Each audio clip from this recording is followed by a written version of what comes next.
Hello everybody. The topic for today's video discussion, how to grab your prospects' attention, or more importantly, how to grab and retain your prospects' attention. I thought I'd share this with you because during the last few weeks I've had some discussions with people who have been complaining or upset about a whole range of things, especially when it comes to prospects. I mean, let me ask you this. Have you ever had the feeling and the experience when talking to a prospect they're not even listening to you? Or have you had the experience when you set up a time to talk with a prospect and they haven't shown up at all? Okay, you're just thinking, what's going on, right? I mean, the bottom line is this, that you really need to be on the same wavelength as your prospect if you've got any chance at all of getting their attention, because it's competitive out there. It's really competitive out there. And later in this video, I'm going to share with you some simple questions that you need to know the answers to in order to make sure prospects are prepared to actually even talk to you.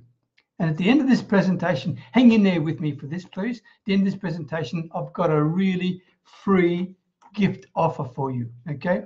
And it's something which I think you might find extremely valuable. So before we start thinking about how to grab your prospect's attention, think about this. Do you really know what your prospect is thinking? Okay? Do you really know?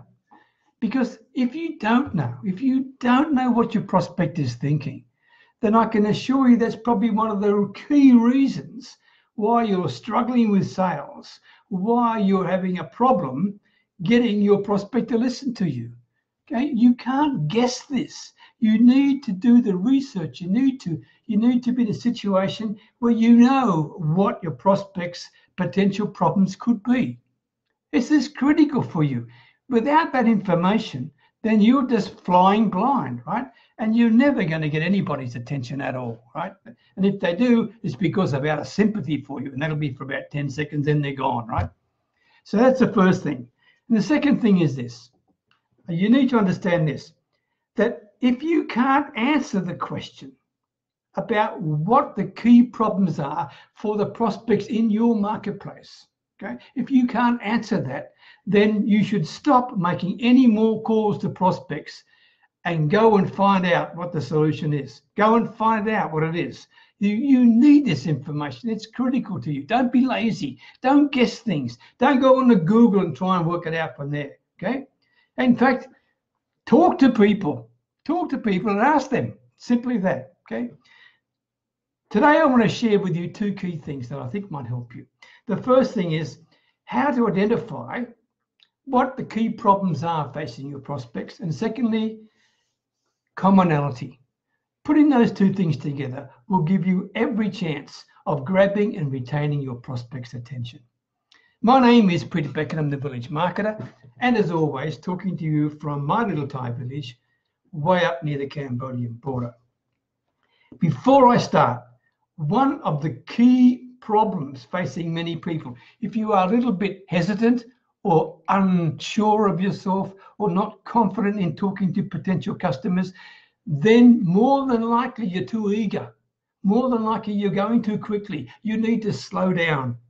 You truly need to slow down. You need to be in a situation where you are listening more than talking. Very, very important, okay? Now, before I get into it in detail, let me just stop and acknowledge some people who are joining me here, because I truly appreciate you sharing your time with me on a Saturday. Let me just see who I've got here. I've got Mark Davis. Good on you, matey. Good. Thank you very much, Mark. I know it's getting late in Melbourne, mate. Good to see you. Linda Soper, thank you for joining me as well. Good to see you. Lynette Chang from Malaysia. Always good to see you as well, Lynette. Thank you very much indeed. Janet Claire Pacelli. Hello there. Good to see you. Jockey Underwood. Hey, mate. Good to see you. Anthony Pacelli. We've got the team in there. Good on you, Santa Claus. Nice to see you, mate. Joe Thompson from the UK. Good to see you as well. Thank you very much indeed. Okay. If I've missed anybody, let me get back to you later on if I can. But let me share with you, start with this now, okay? First of all, what I want you to do, I want you to write down, do some research and write down what are the real issues and challenges facing your potential prospects. Test yourself right now. Truly test yourself. And you've got to be as specific as you can. Okay? Don't make it general. That's the first thing you need to do. Then after you've done that, look at whatever you offer, your product, your service, or whatever it may be, and then list off what are the potential problems it can solve. Don't do it the other way around. Please don't do that. Look at your prospects first, then look at your particular offer, okay? And if they match, then fine, you are talking to the right people. If they don't match, then you're not talking to the right people. It's as simple as that, right? So the first thing is write down the problems that your prospects are facing. You need to know that. The second thing is this. What is this problem they've got, or problems they've got? What is it costing your prospect? You need to know the answer to that too. What is the problems your prospects face? What is it costing them? What is it costing them in time and money and frustration and effort and lost opportunities or whatever?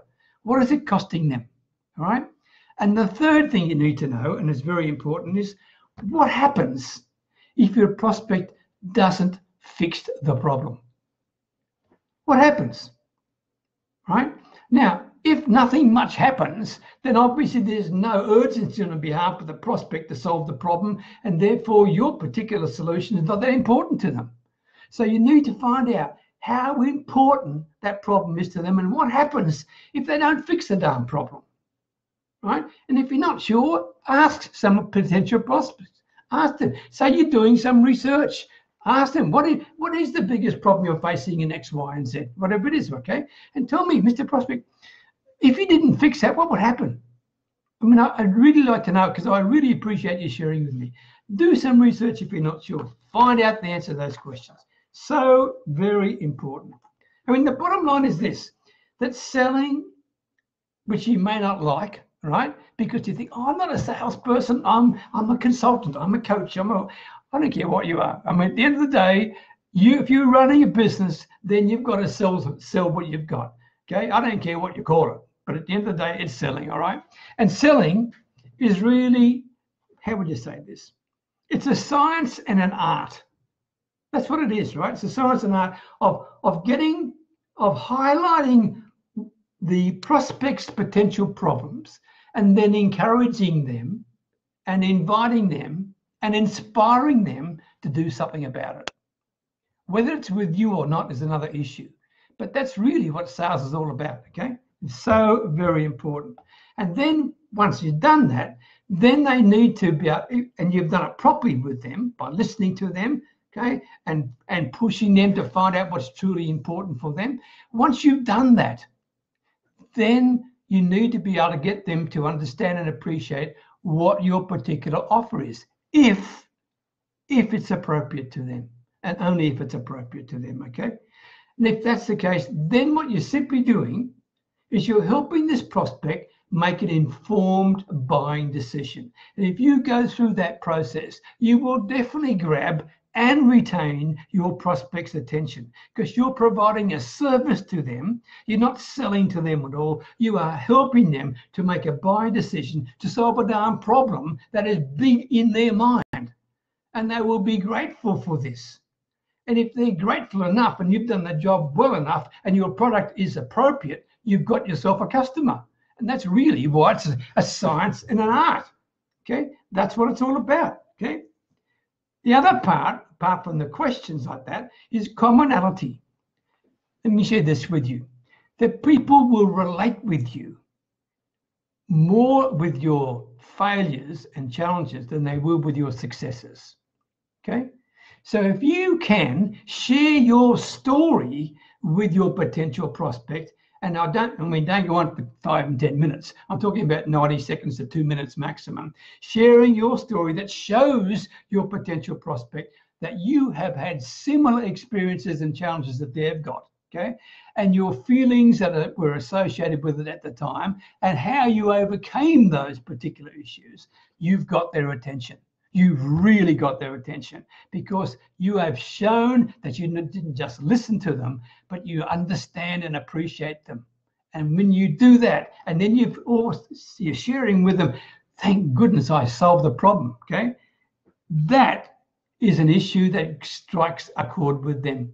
This is key for them because what you're doing is you're suggesting to them that maybe the solution I found could be the solution that you're looking for. That's the implication you're giving. That's the sale, right? That's the sale. Very important for you there, right? So the key objective, be quite frank, of the discussion with your prospect is to get them to accept the fact that they need to change, right? Because if they don't change, that means that they're going to put up with the problem. And if the problem's severe and important and significant enough, then it's going to drive them nuts, right? So your conversation with your prospect in terms of getting and keeping their attention is to make them the focus of the conversation and get them to accept and appreciate the fact that if they don't make a change in their life, then nothing's going to change for them. And therefore, the problems that they got are going to continue and haunt them and drive them bananas. That's the whole purpose of the conversation, right? Now, to do that, you've heard me say this before, but I want to repeat it because it's important to you. To do that in your sales conversation, it doesn't require any fancy scripts. It doesn't require any huge amounts of knowledge. It simply means engage them, educate them, and empower them. Engage them. In other words, you listen to them, you share with them, you show compassion with them, you show understanding and integrity with them, you educate them by showing them a solution that you've had, which is your commonality with them, right? And then you empower them. In other words, you enable them to make the best buying decision, okay? You don't have to convince them. Let them convince themselves, all right?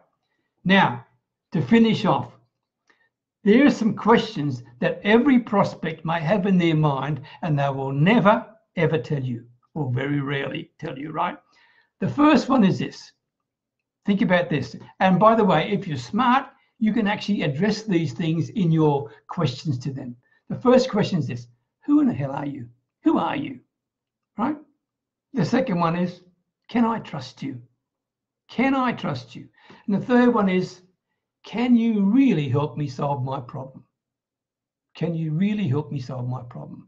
They are the questions in every prospect's mind. And if you are aware, they're not the only questions, but they're the key questions, right? And if you can address those, then you will make the prospect feel far more comfortable in a conversation with you. Next, if the prospect, that's when you're selling a potential solution or a product to someone.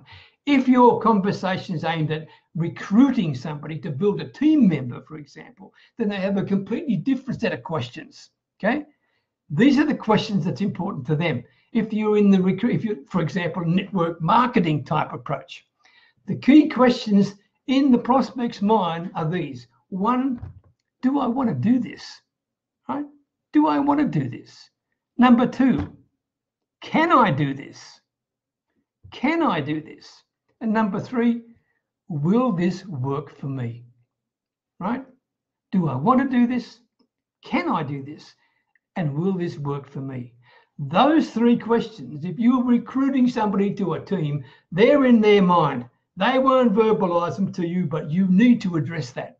Otherwise, I can tell you, your conversation is going to be wasted. All right? So that's my thoughts about how you can grab and keep prospects' attention. If you don't do this, then your sales potential is extremely limited indeed. All right? I hope you found that extremely helpful. If you did, please leave me a comment. Please share this video. I would love you to share this video with someone in your team or someone you know who's having a bit of a problem with sales, and this may help them do that. I would love that to happen, all right? And speaking of problems with sales, here's my call to action. I'm offering a free 15-minute talk, okay? 15-minute call with people who are watching this video, okay? All I want you to do is share with me, what is your biggest sales challenge? Just one. What's your biggest sales challenge? And let me spend 15 minutes with you trying to sort it out. That's my offer to you, okay? If you're interested in that, don't leave me a comment here. Send me a personal message. Send me a personal message saying, Peter, 15-minute call. 15-minute call. If you do that, then I will deliver in the best possible way. There's no strings in this whatsoever. It's a courtesy call, and it's my gift to you for sharing your time with me. I thought I'd do something to surprise you, okay? So if you're interested in that, in sharing with me what your biggest challenge is, just in 15 minutes only, okay, then just simply message me 15-minute call, please, okay? There you go. Hope you found that helpful. Until next time, all the very best from Thailand. Take care. Bye for now.